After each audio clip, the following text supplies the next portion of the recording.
કે તમારા ઘરમાં દીવો કરે ને એનું નામ દીકરો કહેવાય. તમારા ઘરમાં દીવો કરે એનું નામ દીકરો કહેવાય, પણ કોકના ઘરમાં જઈને દીવા કરે એનું નામ ગુજરાતની અમારી દીકરીઓ છે. કોકના ઘરમાં. અને આમાં બધા બેઠા છે, બધાને કહું, કદાચ આમાંથી તમને કોઈને એમ થતું હોય, એવો અભિમાન હોય, એવો ગર્વ હોય કે અમે અમારી દીકરીને આટલો કરિયાવર દીધો, અમે અમારી દીકરીને આટલું બધું દીધું, આટલી સંપત્તિ અમારી દીકરીને દીધી, અમારી બેનને દીધી, અમારી ફૂઈને અમે આટલી સંપત્તિ દીધી હતી દાનમાં, કરિયાવરમાં આટલું હોનું દીધું. એવો જો કદાચ કોઈને વહેમ હોય ને તો વહેમ કાઢી નાખજો. શું કામ તમને કહું? આ તમે ઘરે જઈને કોકને કહી શકશો એના માટેની વાત છે સાહેબ. દેવેન્દ્રભાઈ, કદાચ કોકને એમ હોય કે અમે અમારી દીકરીને આટલું બધું દીધું તો મનમાંથી વહેમ કાઢી નાખજો. મારીને તમારી દીકરી ઘરેથી જેથી વિદાય થાય ને,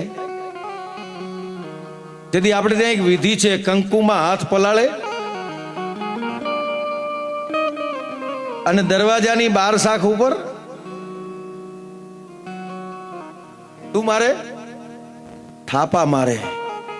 આ બધાને કહું છું, એ થાપા એ કોઈ કંકુની ડિઝાઇન નથી હો ભાઈ.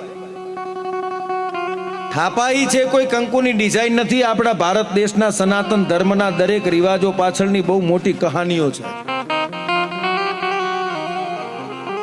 થાપા આ દેશની દીકરી મારા ને તમારા ઘરે બધાને કહું છું, કાન ખોલીને સાંભળજો મારા વાલા. આ કોઈ પુસ્તકમાં નહીં મળે, આ મસ્તકમાંથી મળેલા વિચારો છે બાપ. એચએલ સાહેબ, આ દેશની દીકરી થાપા કરીને જાય ને, એ કોઈ ડિઝાઇન નથી હો,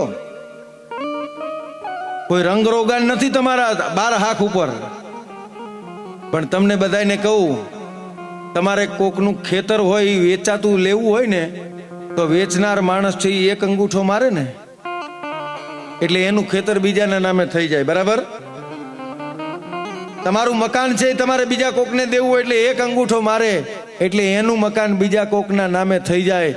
આ દેશની દીકરી જેથી ઘરમાંથી વિદાય થાય ને, તેથી એના ભાઈને એટલું કહેતી જાય છે કે બાપની સંપત્તિમાં 50% ભાગીદાર હતી. એક અંગૂઠો નહીં, 10 આંગળાની છાપ મારીને કહેતી જઉં છું કે હવે મારા બાપની સંપત્તિમાં 1 રૂપિયાનો અધિકાર મારે નથી જોતો. બાપ, આપણે શું દીકરીને દઈ? દીકરી મને તમને બધું દઈને ગઈ છે. એટલા માટે એક વખત જોરદાર તાળીઓના ગડગડાટ અમારા દેશની તમામ દીકરીઓ માટે.